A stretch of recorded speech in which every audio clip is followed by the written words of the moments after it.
आयुध जे संसदीय आयुध आहे त्या आयुधामधून तर मी हे मांडतो, नेहमी मांडतो की तुम्ही आग्रह पेपर का छापता हो. आता यादी केली पाहिजे. असे किती प्रकार आहे. तुम्ही परीक्षा घेताना असंच करता. बाहेरचा कोणीतरी कंपनी, नादार कंपनी ज्याला ब्लॅकलिस्टिंग केलं त्याला कधी तुम्ही पेपरचं काम देता. उद्धव साहेब मुख्यमंत्री असताना आपण अशांना काम दिलं आहे. अरे आमच्यावर भारत सरकारचा विश्वास आहे. नोटा नाशिकमध्ये छापल्या जातात. आमच्यावर भारत सरकारचा विश्वास आहे, पण आमच्यावर विश्वास नाही. आम्ही टीईटीचे पेपर आग्रहाला पाठवतो. सुधीर मुनगंटीवार आपल्यासोबत आहेत. पेपर फुटीचा विषय जो आहे तो सभागृहामध्ये आज येण्याची शक्यता आहे. ज्या पद्धतीनं मागच्या काही दिवसांमध्ये 6 वेगवेगळे पेपर फुटल्याच्या बाबी समोर आलेल्या आहेत. नाही, असं आहे की पेपर फुटला ही गंभीर बाब आहे. अशा पद्धतीनं कोणी धाडस करतं, हिम्मत करतं, ही अतिशय वाईट आणि चिंताजनक बाब आहे. पण एक मात्र गोष्ट महत्त्वाची आहे की मी त्या पोलीस अधिकाऱ्यांचं कौतुक करेन की ज्यांच्या कानावर बातमी गेल्यावर अतिशय संवेदनशीलतेने त्यांनी भिवंडी परिसरामध्ये जाऊन या बदमाशांचा शोध लावला. दुर्दैवाने गेले 25 वर्ष आम्ही इकडे आत्मनिर्भर शब्दाचा उपयोग करतोय, पण महाराष्ट्र टीईटी परीक्षेच्या प्रश्नपत्रिका आग्र्यावरून छापून आणते. हा कोणता, मला वाटतं की कोणाच्या लक्षात का नाही आलं की आग्र्याला महाराष्ट्राच्या टीईटी परीक्षेचे पेपर छापता तुम्ही, मग सुरक्षितता कशी असेल.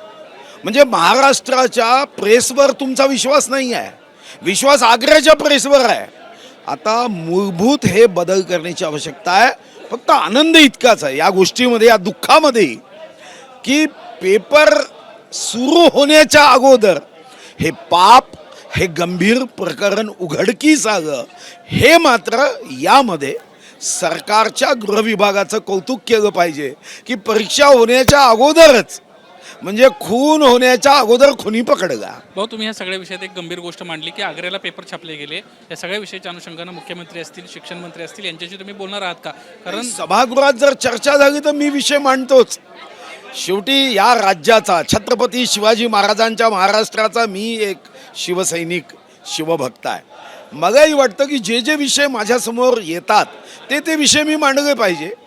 आयुध जे संसदीय आयुध आहे त्या आयुधामधून तर मी हे मांडतो, नेहमी मांडतो की तुम्ही आग्रह पेपर का छापता हो. आता यादी केली पाहिजे. असे किती प्रकार आहे. तुम्ही परीक्षा घेताना असंच करता. बाहेरचा कोणीतरी कंपनी, नादार कंपनी ज्याला ब्लॅकलिस्टिंग केलं त्याला कधी तुम्ही पेपरचं काम देता. उद्धव साहेब मुख्यमंत्री असताना आपण अशांना काम दिलं आहे. अरे आमच्यावर भारत सरकारचा विश्वास आहे. नोटा नाशिकमध्ये छापल्या जातात. आमच्यावर भारत सरकारचा विश्वास आहे, पण आमच्यावर विश्वास नाही. आम्ही टीईटीचे पेपर आग्रहाला पाठवतो. भाऊ, सध्या देणगीचा प्रचंड विषय चालू आहे. राम मंदिरासाठी तुम्ही कष्ट केलेली सर्व मंडळी आहात. अशा वेळी तिथंच जो चंदा चोरीचा विषय समोर येतोय, वर्गणी चोरीचा विषय येतो, त्याकडे कसं पाहताय तुम्ही? SIT देखील नेमली होती, अहवाल देखील आला. काही नाही, कलियुग आहे. कोणाच्या मनात लोभ सुटेल हे सांगता येत नाही. आता तिथं असणारे कर्मचारी, आता यांनी असा का विचार केला हे मला माहीत नाही. आता जेव्हा चौकशी SIT होईल तेव्हा ह्या गोष्टी लक्षात येतील. शेवटचा प्रश्न भाऊ, उद्धव ठाकरेंचा दौरा सुरू आहे. आज शेवटचा दिवस आहे उद्धव ठाकरेंच्या दौऱ्याचा.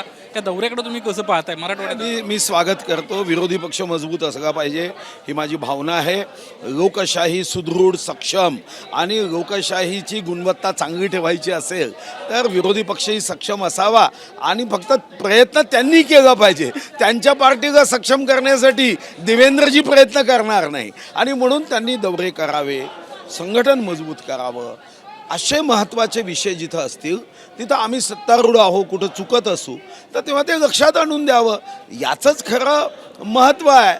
शेवटी आम्हाला लोकशाहीची सुंदरता अभिप्रेत तेव्हाच आहे जेव्हा आम्ही सर्वजण आपापल्या परीने यामध्ये योगदान देऊ. एकीकडे विरोधक सक्षम असावा असं तुम्ही म्हणताय आणि दुसरीकडे विरोधी पक्ष नेता पद देखील अजून भरलं जात नाहीये. सत्ताधाऱ्यांकडून कुठेतरी अडवणूक केली जाते असं सातत्यानं आरोप होतो. असं आहे, माननीय अध्यक्षांचा अधिकार आहे. आणि जेव्हा मी माहिती घेतली, माननीय अध्यक्ष महोदय म्हणाले की काही संकेत आहे, 10% तरी आमदार हवे आहे. आता 10% आमदार निवडून येण्या इतपत जनतेचा विश्वास तुम्ही निर्माण करत नसाल, त्यांच्या मनामध्ये स्थान निर्माण करत नसाल, आणि मग दोष मात्र सत्तारूढ पक्षागा. आता सत्तारूढ पक्ष तुमचा विरोधी पक्ष नेता व्हावा म्हणून 10% आमदार निवडून आणण्यासाठी मदत करणार आहे का हो? ती तुम्हाला स्वतःच्या पायावर उभी राहणार आहे, स्वतःच्याच कर्तृत्वाने मोठं व्हावं लागणार आहे. त्यासाठी जनतेची मनं जिंकावी लागेल, जनतेची मनं जिंकण्यासाठी कष्ट करावे लागतील. आम्ही कष्ट नाही केलेत का?